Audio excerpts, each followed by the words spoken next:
Forecast though, hey, we're starting out with a live look from our NBC 25 Skycam over Frankenmuth. Yesterday we had some wet pavement out there. There was some wet pavement last night, and what we're looking at this morning are drier conditions, but don't let that fool you. We have another round of showers that'll be moving in later today. I talked about this last week and all week that this pattern was just stuck. Nothing was going to change for us, and that has certainly been the case. So we're stuck below average with our highs today into the mid to upper 50s. We average mid 60s this time of year. Those mid 60s are back in your 7-day forecast and even some 70s, but we'll still have to wait another 3 to 5 day period before we could start talking about those numbers returning. But the good news is your rain chances will end much sooner. So there was yesterday's and last night's rain. You can see the area of low pressure spinning now across the state, and this is still very slow moving towards the east. Hard to see on this map. Notice some green over towards the Arrowhead of Minnesota. Let me widen out a little bit.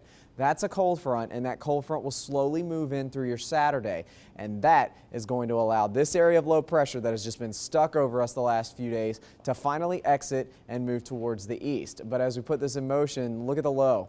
There's barely any movement to it over the last 6-hour period, but this front is going to nudge it towards the east, but that will take through your Saturday and into your Sunday before we start talking about that happening again. So let's be specific with today's rain chances. Futurecast showing from 8 to noon. Not a lot to talk about aside from some sprinkles, some drizzle here and there.